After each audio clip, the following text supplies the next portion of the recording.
നമസ്തേ. വാർത്താസമ്പന്നമായ ഒരു പകൽ പിന്നിട്ടിരിക്കുകയാണ്. ഈ വാർത്തകൾ അത്രയും അരമണിക്കൂറിൽ പരിശോധിക്കാം. സ്വാഗതം ടോപ്പ് 7 at 7-ലേക്ക്.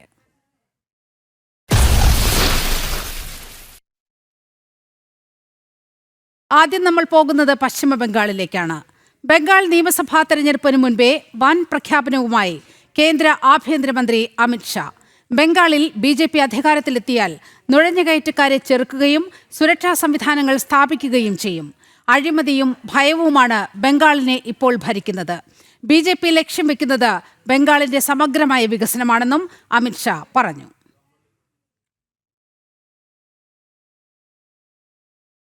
जनता को आश्वासन भी देना चाहते हैं और वादा भी करना चाहते हैं कि मोदी जी के नेतृत्व में बंगाल में भारतीय जनता पार्टी की सरकार बनने के साथ ही यहां की विरासत को हम पुनर्जीवित करेंगे.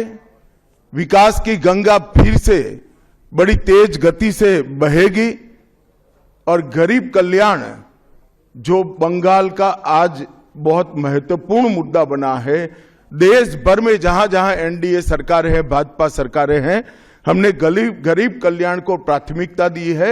यहां पर भी गरीब कल्याण को प्राथमिकता दी जाएगी. और इस सब के साथ साथ एक ऐसी मजबूत राष्ट्रीय ग्रिड बनाएंगे जो बंगाल से घुसपैठ को समाप्त कर देंगी. വാർത്തയുടെ വിവരങ്ങളുമായി ശ്രീകാന്ത് ചേരുകയാണ് ഡൽഹിയിൽ നിന്നും. ശ്രീകാന്ത്, SIR നടപ്പാക്കിയതിനു ശേഷം കേന്ദ്ര ആഭ്യന്തരമന്ത്രി അമിത്ഷാ ആദ്യമായി പശ്ചിമ ബംഗാളിൽ എത്തിയിരിക്കുന്നു. മാത്രവുമല്ല, നിയമസഭാ തെരഞ്ഞെടുപ്പ് കൂടി നടക്കാൻ പോകുന്ന സംസ്ഥാനം. ഈ അനധികൃത കുടിയേറ്റത്തിനെതിരെ കർശനമായ മുന്നറിയിപ്പ്, കർശനമായ താക്കീതാണ് അമിത്ഷാ നൽകിയിരിക്കുന്നത്. വിവരങ്ങൾ.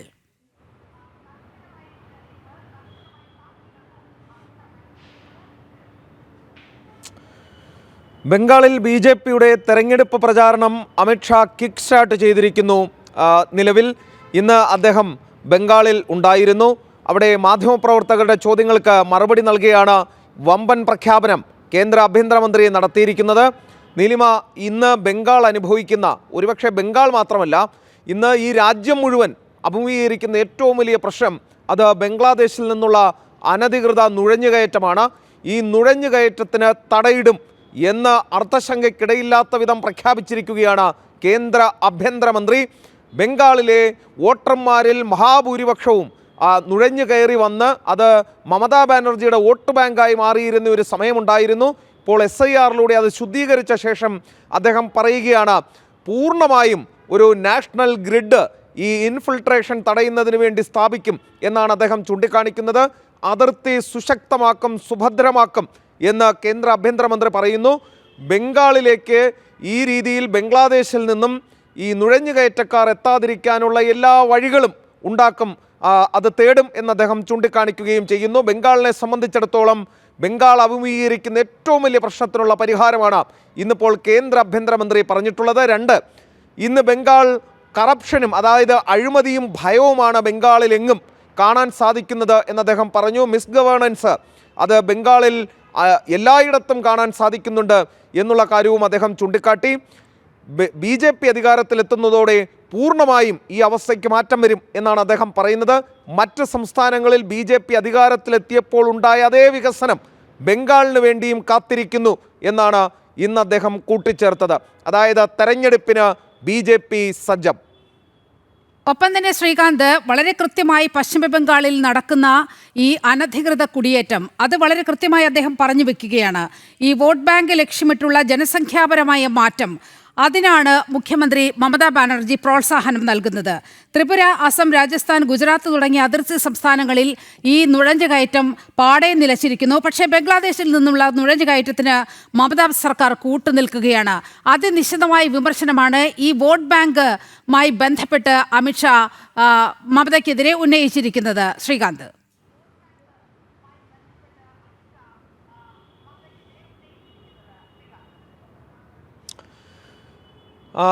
ബംഗാളിനെ വീണ്ടെടുക്കണമെങ്കിൽ ബംഗാളിൻ്റെ സംസ്കാരം, തനിമ വീണ്ടെടുക്കണം എന്ന് ഇന്ന് കേന്ദ്ര ആഭ്യന്തരമന്ത്രി പറയുകയുണ്ടായി. അതിന് വിലങ്ങുതടിയാകുന്നത് ഈ അനധികൃത നുഴഞ്ഞുകയറ്റമാണെന്ന് അദ്ദേഹം പറയുകയുണ്ട്. ഇപ്പോൾ നീലിമ ചൂണ്ടിക്കാണിച്ചതുപോലെ ബംഗ്ലാദേശിൽ നിന്നുള്ള നുഴഞ്ഞുകയറ്റത്തിന് അത് വോട്ട് ബാങ്ക് ലക്ഷ്യമിട്ട് ഒരു പ്രത്യേക വിഭാഗത്തിൽപ്പെട്ട ആളുകളെ ബംഗാളിലേക്ക് നുഴഞ്ഞു കയറുന്നതിനും ബംഗ്ലാദേശിൽ നിന്നും നുഴഞ്ഞു കയറുന്നതിനും അവർക്ക് വേണ്ട എല്ലാ സൗകര്യങ്ങളും ഒരുക്കി കൊടുക്കുന്നതിനും മമതാ ബാനർജി ശ്രമിക്കുന്നു എന്നാണ് അദ്ദേഹം പറഞ്ഞത്.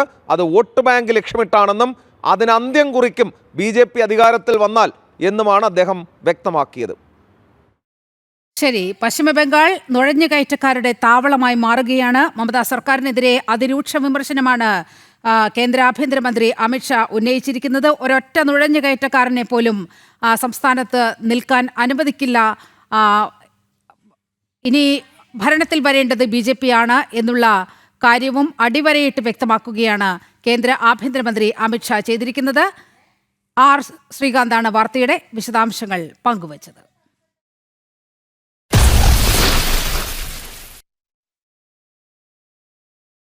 ശബരിമല സ്വർണ്ണ കവർച്ചാ കേസിൽ മുൻ ദേവസ്വം മന്ത്രി കടകംപള്ളി സുരേന്ദ്രനെ SIT ചോദ്യം ചെയ്തു. സ്വർണം പൂശലിൽ ഇടപെട്ടിട്ടില്ലെന്നും എല്ലാ തീരുമാനങ്ങളും ദേവസ്വം ബോർഡിന്റേതെന്നും മുൻ മന്ത്രിയുടെ മൊഴി. പോറ്റിയുമായുള്ള പരിചയം ശബരിമലയിലെ സ്പോൺസർ എന്ന നിലയിൽ മാത്രമാണെന്നും കടകംപള്ളി സുരേന്ദ്രൻ മൊഴി നൽകിയതായാണ് സൂചന. കഴിഞ്ഞ ശനിയാഴ്ച അതീവ രഹസ്യമായി ഈഞ്ചകിലെ SIT ഓഫീസിൽ വിളിച്ചുവരുത്തിയായിരുന്നു ചോദ്യം ചെയ്യൽ. ശബരിമലയിലെ സ്വർണ്ണപ്പാളികളിൽ സ്വർണം പൂശുന്നതിൽ ഇടപെട്ടിട്ടില്ലെന്നാണ് കടകംപള്ളി മൊഴി നൽകിയത്. എല്ലാ കാര്യങ്ങളും ദേവസ്വം ബോർഡ് മന്ത്രിയെ അറിയിക്കുന്ന സാഹചര്യമില്ല. സ്വതന്ത്ര അധികാരമുള്ള ബോർഡ് തന്നെയാണ് സ്വർണം പൂശുന്നതിന് തീരുമാനമെടുത്തത്. ശബരിമലയിലെ പല വഴിപാടുകളുടെയും സ്പോൺസർ എന്ന നിലയിലാണ് ഉണ്ണികൃഷ്ണൻ പോറ്റിയുമായുള്ള പരിചയം. ഇതിനപ്പുറം പോറ്റിയുമായി മറ്റു ബന്ധങ്ങളോ സാമ്പത്തിക ഇടപാടുകളോ ഇല്ലെന്നും മൊഴിയിൽ പറയുന്നു. ചോദ്യം ചെയ്യൽ കടകംപള്ളി സ്ഥിരീകരിച്ചു. മൊഴിയെടുപ്പ് മുൻ ദേവസ്വം മന്ത്രി എന്ന നിലയ്ക്കായിരുന്നുവെന്ന് പ്രതികരണം. 2019 ദേവസ്വം മന്ത്രി എന്നുള്ള നിലയിൽ എനിക്ക് പറയാനുള്ള കാര്യങ്ങൾ അവർ ചോദിച്ചു, ഞാൻ അവരോട് പറഞ്ഞു. താങ്കളുടെ പേരാണെങ്കിൽ ആദ്യം വരുന്നത്, ഒരു പത്മകുമാർ അടക്കമുള്ള പറയുന്നത് താങ്കളുടെ പേരാണ്. അതുകൊണ്ടാണ് ആ വിഷയത്തിൽ എന്തെങ്കിലും മറുപടി? കേസിലെ മുഖ്യപ്രതിയായ ഉണ്ണികൃഷ്ണൻ പോറ്റിയും കടകംപള്ളിയുമായി സൗഹൃദമുണ്ടെന്ന് A. പത്മകുമാർ മൊഴി നൽകിയിരുന്നു. അന്വേഷണ സംഘത്തിന്റെ പരിശോധനയിലും ഉണ്ണികൃഷ്ണൻ പോറ്റിയും കടകംപള്ളിയും തമ്മിലുള്ള സൗഹൃദത്തിന് തെളിവ് കിട്ടിയിരുന്നു. അതേസമയം കടകംപള്ളിയുടെ മൊഴിയെടുക്കാൻ തദ്ദേശ തിരഞ്ഞെടുപ്പ് കഴിയും വരെ കാത്തിരുന്നതിൽ വിമർശനവും ശക്തമാവുകയാണ്. ദേവസ്വം ബോർഡ് മുൻ പ്രസിഡന്റ് PS പ്രശാന്തിനെയും അന്വേഷണ സംഘം ചോദ്യം ചെയ്തു. PS പ്രശാന്തും ആരോപണങ്ങൾ നിഷേധിച്ചുവെന്നാണ് വിവരം. ജനം, തിരുവനന്തപുരം. ശബരിമല സ്വർണ്ണ കവർച്ചാ കേസിൽ അന്വേഷണം തണുപ്പൻ രീതിയിലല്ലേ എന്ന് ഹൈക്കോടതി. A. പത്മകുമാറിന്റെയും ഗോവർദ്ധന്റെയും ജാമ്യാപേക്ഷകൾ പരിഗണനയ്ക്ക് വന്നപ്പോൾ മറ്റൊരു ബെഞ്ചിന്റെ പരാമർശം ചൂണ്ടിക്കാട്ടി ഹൈക്കോടതിയുടെ അവധിക്കാല ബെഞ്ചാണ് ഈ ചോദ്യം ഉന്നയിച്ചത്. പത്മകുമാറിന്റെയും ഗോവർദ്ധന്റെയും ജാമ്യാപേക്ഷകൾ അവധിക്കാല ബെഞ്ച് പരിഗണിച്ചില്ല. പ്രതികൾക്ക് ജാമ്യം ഉടൻ കൊടുക്കാനാകില്ലെന്നും എല്ലാവരെയും പിടികൂടട്ടെയെന്നും അവധിക്കാല ബെഞ്ച് നിരീക്ഷിച്ചു. തുടർന്ന് ജാമ്യാപേക്ഷകൾ അവധിക്ക് ശേഷം റെഗുലർ ബെഞ്ച് പരിഗണിക്കാനായി മാറ്റിവെച്ചു.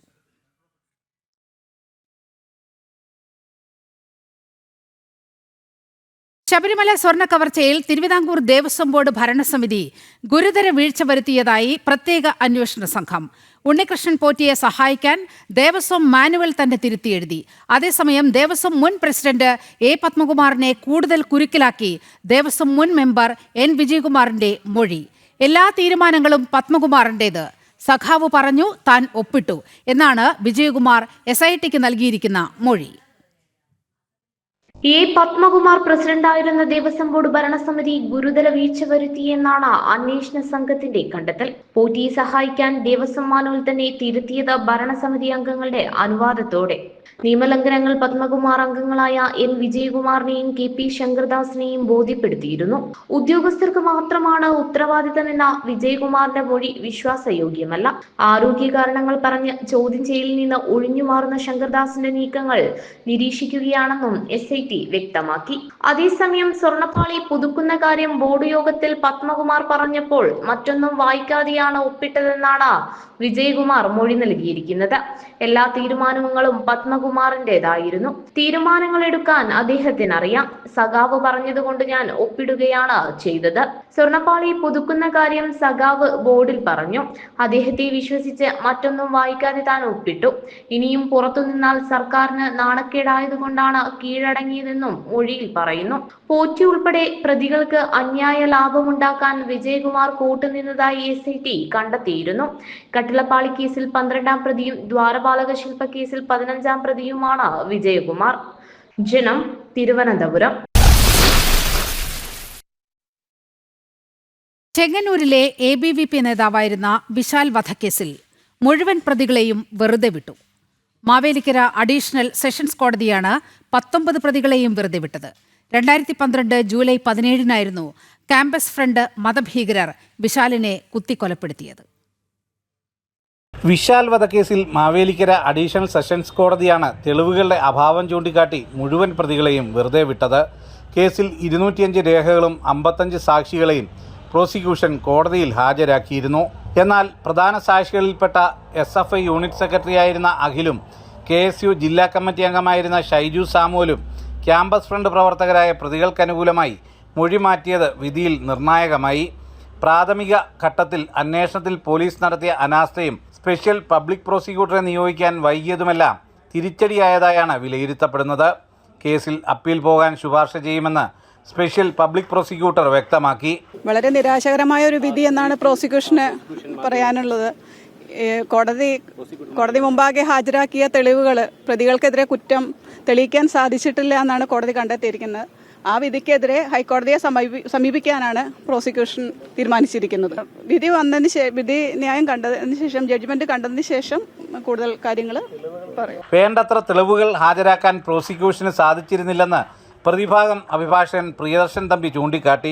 തെളിവുകൾക്ക് തെളിവുകൾ തന്നെ വേണം. ഒരു തെളിവില്ലാതെ ഫാബ്രിക്കേറ്റഡായ കെട്ടിച്ചമച്ചൊരു കേസ്, അതിൻ്റെ ഞങ്ങളെല്ലാം പ്രതീക്ഷിച്ചത് തന്നെയാണ് ഈ വിധി. കാരണം അത് ആ ചീട്ടുകൊട്ടാരം പോലെ അത് തകർന്നടിയുന്ന ഒരു കാഴ്ചയാണ് ഇന്ന് വിധി വന്നുകൂടെ കണ്ടത്. അതിൽ കേസിൽ നിയമപരമായി വിജയിക്കുവാൻ കഴിഞ്ഞു എന്നാണ് ഇത് സംബന്ധിച്ച് പറയാനുള്ളത്. കേരളം മാറി മാറി ഭരിച്ച സർക്കാരുകളാണ് കേസ് അട്ടിമറിച്ചതെന്നും കേസിൽ അപ്പീൽ പോകുമെന്നും BJPയും വ്യക്തമാക്കി. നിരാശാജനകമായിട്ടുള്ള ഒരു കോടതി വിധിയാണ് ഉണ്ടായിട്ടുള്ളത്. സർക്കാർ ജയിച്ചു എന്ന് വേണേൽ നമുക്ക് പറയാം. കാരണം മാറി മാറി വന്ന സർക്കാർ, ഇടത് വലത് സർക്കാരുകൾ ഈ കേസ് അട്ടിമറിക്കാനുള്ള ആസൂത്രിതമായ ശ്രമമാണ് നടത്തിയിട്ടുള്ളത്. ഇതിനെതിരെ ശക്തമായിട്ട് ഞങ്ങൾ മേൽക്കോടതിയെ സമീപിക്കും. നീണ്ട 13 വർഷങ്ങൾക്കിപ്പുറം വിശാൽ വധക്കേസിൽ വിധി പറഞ്ഞപ്പോൾ മത തീവ്രവാദികളുടെ അരുങ്കൊലയോടുള്ള നിയമ സംവിധാനത്തിന്റെ സമീപനവും ഈ വിധി പൊതുസമൂഹത്തിന് നൽകുന്ന സന്ദേശവും എന്തെന്നതാണ് ചർച്ച ചെയ്യപ്പെടുന്നത്. ക്യാമറാമാൻ സന്തോഷ് തിരുമലയ്ക്കൊപ്പം സുധീഷ് ഗോപാൽ, ജനം, ആലപ്പുഴ. വിശാൽ വധക്കേസിലെ പ്രതികളായിട്ടുള്ള എല്ലാ ഭീകരരെയും നിയമത്തിന് മുന്നിൽ കൊണ്ടുവരുന്നതിനു വേണ്ടി മേൽക്കോടതിയെ സമീപിക്കുമെന്ന് BJP സംസ്ഥാന ജനറൽ സെക്രട്ടറി ശോഭാ സുരേന്ദ്രൻ. ABVPയുടെ നിയമ പോരാട്ടത്തിന് എല്ലാവിധ പിന്തുണയും BJPയുടെ ഭാഗത്തു നിന്നും ഉണ്ടാകും. ഇരകൾക്ക് നീതി ലഭ്യമായില്ലെങ്കിൽ കോടതിയോടുള്ള ജനങ്ങളുടെ വിശ്വാസ്യത ഇല്ലാതാകുമെന്നും ശോഭാ സുരേന്ദ്രൻ പറഞ്ഞു. കേരളത്തിൽ വളരെ വ്യക്തമായ രീതിയിൽ KSUവിൻ്റെയും SFIയുടെയും പ്രവർത്തകന്മാരുടെ നെറികേട് ഈ കേസിൻ്റെ ഓരോ ഘട്ടങ്ങളിലും നമ്മൾ മനസ്സിലാക്കിയിട്ടുണ്ട്. അതോടൊപ്പം കോടതിയുടെ വിധിന്യായം എന്നുള്ളത് കൊണ്ട് മാത്രം ബാക്കി കൂടുതൽ ഭാഗങ്ങളെക്കുറിച്ച് പറയുന്നില്ല എന്ന് മാത്രമേ ഉള്ളൂ. തീർച്ചയായിട്ടും മേൽക്കോടതിയെ സമീപിച്ചുകൊണ്ട് ഇതിൽ കുറ്റക്കാരെ രക്ഷിക്കാൻ ആവശ്യമായിട്ടുള്ള നടപടിക്രമങ്ങൾ ഉൾപ്പെടെ ചർച്ച ചെയ്യപ്പെടാവുന്ന രീതിയിൽ പഴുതടച്ചുകൊണ്ടുള്ള ഒരു മുന്നോട്ട് പോക്ക് ഉണ്ടാകണം എന്ന് തന്നെയാണ് ഞങ്ങളെല്ലാവരും ആഗ്രഹിക്കുന്നത്.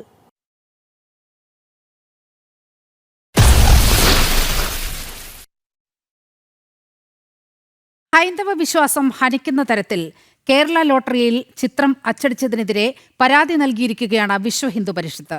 ജനുവരി 2-ന് നറുക്കെടുക്കുന്ന സുവർണ കേരളം ലോട്ടറിയിലാണ് ശിവലിംഗത്തിലേക്ക് ആർത്തവ രക്തം ഒഴുകുന്ന ചിത്രം അച്ചടിച്ചത്.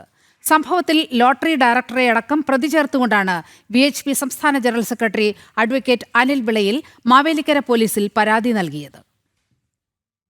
കേരള സംസ്ഥാന ഭാഗ്യക്കുറിയുടെ ജനുവരി 2-ന് നറുക്കെടുക്കുന്ന സുവർണ കേരളം ഭാഗ്യക്കുറി ടിക്കറ്റിലാണ് ഹൈന്ദവ വിശ്വാസങ്ങളെ ഹനിക്കുന്ന തരത്തിൽ ചിത്രം പതിച്ചിട്ടുള്ളത്. ശിവലിംഗത്തിലേക്ക് ആർത്തവരക്തം പതിക്കുന്നതായുള്ള ചിത്രമാണ് പ്രദർശിപ്പിച്ചത്. ഇതുമായി ബന്ധപ്പെട്ട് ലോട്ടറി ഡയറക്ടറെ അടക്കം പ്രതിയാക്കി വിശ്വ ഹിന്ദു പരിഷത്ത് സംസ്ഥാന ജനറൽ സെക്രട്ടറി അനിൽ വിളയിൽ മാവേലിക്കര പോലീസിൽ പരാതി നൽകി. ജനുവരി 2 ശബരിമലയിൽ വിശ്വാസലംഘനം നടത്തിയതിന്റെ വാർഷികമായി കണ്ട് ബോധപൂർവം നടത്തിയ പ്രവൃത്തിയാണിതെന്നും ഈ ലോട്ടറി പൂർണ്ണമായി പിൻവലിക്കണമെന്നുമാണ് വിശ്വ ഹിന്ദു പരിഷത്ത് ആവശ്യപ്പെടുന്നത്. കഴിഞ്ഞ ദിവസം പുറത്തിറക്കിയ സുവർണ കേരളം ലോട്ടറി ഈ 2-ാം തീയതി ജനുവരി മാസം 2-ാം തീയതി നറുക്കെടുക്കുന്ന ടിക്കറ്റാണത്. അത് ലോട്ടറി ഡയറക്ടറേറ്റിൽ നിന്ന് ഇറക്കി ലോട്ടറി ഡയറക്ടർ ഒപ്പിട്ട ടിക്കറ്റാണ്. അതിനകത്ത് ചിത്രീകരിച്ചിരിക്കുന്ന ഒരു പടമുണ്ട്. ആർത്തവ രക്തം ശിവലിംഗത്തിലേക്ക് ഒഴുകുന്ന ഒരു ചിത്രമാണ് ആ ലോട്ടറി ടിക്കറ്റിൽ പതിച്ചിരിക്കുന്നത്. തീർച്ചയായിട്ടും ഹിന്ദു അവഹേളനം, ഈ പിണറായി സർക്കാർ തുടങ്ങി വെച്ചിരിക്കുന്ന ഹിന്ദു അവഹേളനത്തിൻ്റെ ഏറ്റവും അവസാനത്തെ ഉദാഹരണമാണ് ഈ ലോട്ടറി ടിക്കറ്റ്. നമ്മൾ ശ്രദ്ധിക്കണം, ജനുവരി 2 എന്ന് പറയുന്ന തീയതിക്കൊരു പ്രാധാന്യമുണ്ട്. 7 വർഷങ്ങൾക്ക് മുമ്പ് 2019 ജനുവരി മാസം 2-ാം തീയതിയാണ് 2 യുവതികളെ ശബരിമലയിലേക്ക് പിണറായി സർക്കാർ കടത്തിയത്. അതിൻ്റെ 7-ാം വർഷം ആഘോഷിക്കുന്ന ആ ദിവസം തന്നെ സമാന സ്വഭാവത്തിലുള്ള ഒരു ലോട്ടറി ടിക്കറ്റ് നറുക്കെടുക്കുക എന്ന് പറയുമ്പോൾ എല്ലാ വർഷം ജനുവരി 2 ഹിന്ദു അവഹേളന ദിനമായിട്ട് ആചരിക്കാൻ വേണ്ടി പിണറായി സർക്കാർ ആലോചിച്ചു എന്നാണ് നമുക്ക് മനസ്സിലാക്കാൻ സാധിക്കുന്നത്. ഇത് തീർത്തും അപലപനീയമാണ്. ഇതിന് വീഴ്ച വരുത്തിയ ഉദ്യോഗസ്ഥരെ കൃത്യമായ രീതിയിൽ ശിക്ഷിക്കപ്പെടേണ്ടതുണ്ട്. ലോട്ടറി ഡയറക്ടർ ഉൾപ്പെടെയുള്ള ആൾക്കാർക്കെതിരെ ക്രിമിനൽ കേസെടുത്ത് അന്വേഷണം പൂർത്തിയാക്കണമെന്ന് ആവശ്യപ്പെട്ടുകൊണ്ടാണ് ഞാൻ മാവേലിക്കര SHO മുമ്പാകെ ഈ പരാതി കൊടുക്കുന്നത്. ലളിതകലാ അക്കാദമിക്കായി വരച്ചതെന്ന് പറയപ്പെടുന്ന ഈ ചിത്രം എന്ത് കാരണത്താൽ ലോട്ടറിയിൽ ഉൾപ്പെടുത്തിയെന്ന് വ്യക്തമാക്കണമെന്നും ഇതിനെതിരെ ശക്തമായ പ്രക്ഷോഭം ആരംഭിക്കുമെന്നും ഹിന്ദു ഐക്യവേദിയും വ്യക്തമാക്കി. ലളിതകലാ അക്കാദമിയിൽ നിന്ന് ഇങ്ങനൊരു ചിത്രം തെരഞ്ഞെടുത്തു എന്നും അത് ഇത്തരം ഒരു സമയത്തേക്ക് തന്നെ ശരിക്കും തുറപ്പിട്ട് വെട്ടുക എന്നൊക്കെ ചീട്ടുകളിക്കാർ പറയുന്ന തുറപ്പുകുലാനിട്ട് വെട്ടുക എന്നൊക്കെ പറയുന്ന പോലെ തന്നെ ഇത്തരം ഒരു സന്ദർഭത്തിലേക്ക് കരുതി വെച്ചു. ജനുവരി 2 മറ്റൊരു പ്രത്യേകത കൂടി ഉണ്ട് നമുക്കറിയാം. വളരെ നിന്ദ്യമായ ഒരു നടപടി എന്ന് പറയാതിരിക്കാൻ വയ്യ. ഹിന്ദു ഐക്യവേദി എല്ലാ തലത്തിലും നിയമപരമായ നടപടികൾ, ഉയർന്ന പോലീസ് ഓഫീസർമാർക്ക് നേരിട്ട് പരാതി കൊടുക്കുന്നത് തൊട്ട് എല്ലാ സ്ഥലങ്ങളിലും സാധ്യമായ സ്ഥലങ്ങളിലൊക്കെ കേസ് കൊടുക്കാനും, അതല്ലാതെ തന്നെ ജനകീയ പ്രക്ഷോഭം ഈ വിഷയത്തിൽ ആലോചിച്ചിട്ടുണ്ട്. ഇതൊരിക്കലും ഇത്തരം ഒരു ലോട്ടറി നറുക്കെടുക്കാൻ തന്നെ പാടില്ല.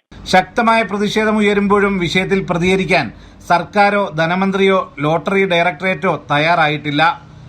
സുധീഷ് ഗോപാൽ, ജനം, ആലപ്പുഴ. സുവർണ കേരളം ലോട്ടറിയിലെ ഹിന്ദു വിരുദ്ധതയിൽ പോലീസിൽ പരാതി നൽകി ഹിന്ദു ഐക്യവേദി. തിരുവാതിര ആഘോഷങ്ങൾ നടക്കുന്ന മാസം തന്നെ വിവാദ ചിത്രം ഉപയോഗിച്ചത് മനഃപൂർവ്വമെന്ന് ഹിന്ദു ഐക്യവേദി. ലോട്ടറി വകുപ്പ് നീക്കം ഹിന്ദു വിശ്വാസങ്ങളെയും ഹിന്ദു സ്ത്രീകളെയും അപമാനിക്കാൻ.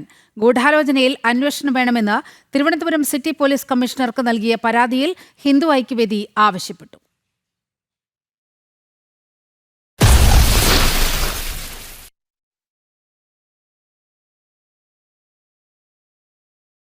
കൗൺസിലർ ഓഫീസിലെ അപര്യാപ്തതകൾ പരിഹരിക്കണമെന്നാവശ്യപ്പെട്ട് ശാസ്തമംഗലം കൗൺസിലർ R. ശ്രീലേഖ. ശുചിമുറി അടക്കമുള്ള സൗകര്യങ്ങളില്ലെന്നും സ്ഥലപരിമിതിയുണ്ടെന്നും കാട്ടി തിരുവനന്തപുരം മേയർക്ക് കത്ത് നൽകി. ശ്രീലേഖയുടെ ശാസ്തമംഗലം വാർഡ് കൗൺസിലർ ഓഫീസ് ഇന്നു മുതൽ പ്രവർത്തനം ആരംഭിച്ചു. ഭാരതാംബയുടെ ചിത്രത്തിനു മുന്നിൽ ദീപം കൊളുത്തിയ ശേഷമാണ് ഓഫീസിന്റെ പ്രവർത്തനം ആരംഭിച്ചത്. കെട്ടിട വിവാദത്തിന് ശേഷം ഇന്നാണ് ശ്രീലേഖ IPS ശാസ്തമംഗലത്തെ കോർപ്പറേഷൻ കെട്ടിടത്തിലെത്തിയത്. കൗൺസിലർ ഓഫീസിന്റെ പ്രവർത്തനവും ഔദ്യോഗികമായി ആരംഭിച്ചു. ഭാരതാംബയുടെ ചിത്രത്തിന് മുന്നിൽ ദീപം തെളിയിച്ച ശേഷമാണ് ഓഫീസ് പ്രവർത്തനം തുടങ്ങിയത്. ആദ്യം ചെയ്തത് ഇങ്ങനെ ഒരു ഭാരതാംബയുടെ പടം വെച്ച് വിളക്ക് കൊളുത്തി അനുഗ്രഹം വാങ്ങി ചെയ്യണമെന്ന് ആഗ്രഹമുള്ളതുകൊണ്ട് അത് ചെയ്തു. പിന്നാലെയാണ് ഓഫീസിലെ അടിസ്ഥാന സൗകര്യ പ്രശ്നങ്ങൾ പരിഹരിക്കണമെന്നാവശ്യപ്പെട്ട് R. ശ്രീലേഖ IPS മേയർക്ക് കത്ത് നൽകിയത്. നിലവിലത്തെ ഓഫീസ് മുറിയിൽ ശുചിമുറി സൗകര്യമില്ലെന്നും സ്ഥലപരിമിതി പ്രശ്നങ്ങളുണ്ടെന്നും ശ്രീലേഖയുടെ കത്തിൽ പറയുന്നു. അതേസമയം കോർപ്പറേഷൻ കെട്ടിടത്തിൽ പ്രവർത്തിക്കുന്ന തന്റെ ഓഫീസിന് കൃത്യമായി വാടക നൽകുന്നുവെന്ന VK പ്രശാന്തിന്റെ വാദം കളവെന്ന് തെളിഞ്ഞു. പ്രശാന്ത് 1 വർഷമായി വാടക നൽകിയിരുന്നില്ല. കെട്ടിട വിവാദം ഉണ്ടായതിനു ശേഷമാണ് പ്രശാന്ത് കുടിശ്ശിക അടച്ചു തീർത്തത്. പ്രജിത് മോഹനൻ, ജനം, തിരുവനന്തപുരം.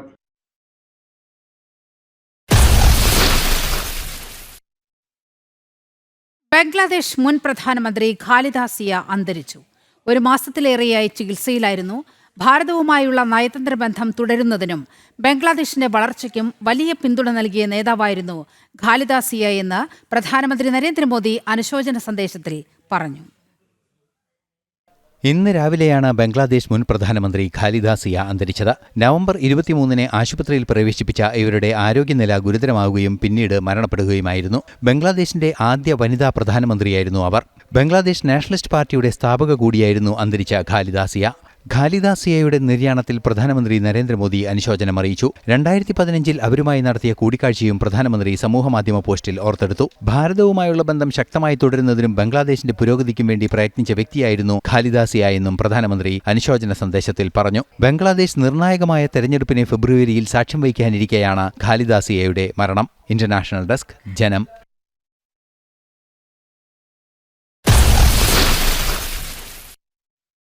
സനാതനധർമ്മത്തിന് അടിത്തറ പാകിയത് ശ്രീനാരായണ ഗുരുവാണെന്നും ഒരു ജാതി ഒരു മതം ഒരു ദൈവം എന്നത് മഹത്തായ മുദ്രാവാക്യമാണെന്നും ഉപരാഷ്ട്രപതി CP രാധാകൃഷ്ണൻ. ഭാവിയിലേക്ക് നമ്മെ നയിക്കാൻ ശ്രീനാരായണ ഗുരു മുന്നിൽ നിന്നുവെന്നും ഉപരാഷ്ട്രപതി പറഞ്ഞു. 93ാമത് ശിവഗിരി തീർത്ഥാടന സമ്മേളനം ഉദ്ഘാടനം ചെയ്ത് സംസാരിക്കുകയായിരുന്നു ഉപരാഷ്ട്രപതി. ഗവർണർ രാജേന്ദ്ര വിശ്വനാഥ് ഹാർലേക്കർ, കേന്ദ്രമന്ത്രി സുരേഷ് ഗോപി, മന്ത്രി MB രാജേഷ് തുടങ്ങിയവർ തീർത്ഥാടന സമ്മേളനത്തിൽ പങ്കെടുത്തു. ശ്രീനാരായണ ഗുരു പഠിപ്പിച്ച പാഠങ്ങൾ നമ്മെ മുന്നോട്ട് നയിക്കുന്നുവെന്നും സ്നേഹമാണ് ഏറ്റവും വലിയ വിശ്വാസമെന്ന് ഗുരു പഠിപ്പിച്ചുവെന്നും ശിവഗിരിയിൽ ഉപരാഷ്ട്രപതി CP രാധാകൃഷ്ണൻ പറഞ്ഞു. ഒരു ജാതി ഒരു മതം ഒരു ദൈവം എന്നത് മഹത്തായ മുദ്രാവാക്യമാണ്. ഭാവിയിലേക്ക് നമ്മളെ നയിക്കാൻ ശ്രീനാരായണ ഗുരുദേവൻ മുന്നിൽ നിന്നുവെന്നും ഉപരാഷ്ട്രപതി പറഞ്ഞു. ശ്രീനാരായണ ഗുരു പഠിപ്പിച്ചതെല്ലാം നമ്മെ പ്രചോദിപ്പിച്ചതാണ്. ആ പ്രചോദനം ഇനിയും തുടരും. മനസ്സിന്റെയും ശരീരത്തിന്റെയും കേന്ദ്രമാണ് ശിവഗിരി. സനാതനധർമ്മത്തിന് അടിത്തറ പാകിയത് ശ്രീനാരായണ ഗുരുവാണെന്നും 93ാം ശിവഗിരി തീർത്ഥാടന സമ്മേളനം ഉദ്ഘാടനം ചെയ്ത് ഉപരാഷ്ട്രപതി പറഞ്ഞു. After so many years, our Narayana Guruji has taught us a great revolutionary thoughts, a spiritual thoughts that is inspiring the society even today, and it will be inspiring the society for many more years. So 4 books we have released today that resoundly stating that Narayana Guru's preachings will be researched, followed and practiced by the humanity for many centuries to come. എല്ലാ കാലത്തെയും മാതൃകയാണ് Sreenarayana ഗുരുവെന്ന് governor Rajendra Vishwanath Arlekar പറഞ്ഞു. രാജ്യത്തിന് ഒരുപാട് മഹാത്മാക്കളെ നൽകിയ നാടാണ് കേരളം. മനുഷ്യത്വം എന്ത് എന്ന് പറഞ്ഞു നൽകിയവരാണ് ഈ ഗുരുക്കന്മാരെല്ലാമെന്നും ഗവർണർ പറഞ്ഞു. Shri Narayan Guru has been an icon for all of us, not only for yesteryears, not only for present times, but even for the future to be followed. Narayan Guru's principles, teachings, and his practices have been the guiding force of our today's society. കേന്ദ്രമന്ത്രി Suresh Gopi, Sasi Tharoor MP അടക്കമുള്ളവർ പങ്കെടുത്തു. രാവിലെ ശിവഗിരി മഠം president സ്വാമി സച്ചിദാനന്ദ പതാക ഉയർത്തിയതോടെയാണ് ഈ വർഷത്തെ ആഘോഷത്തിന് തുടക്കമായത്.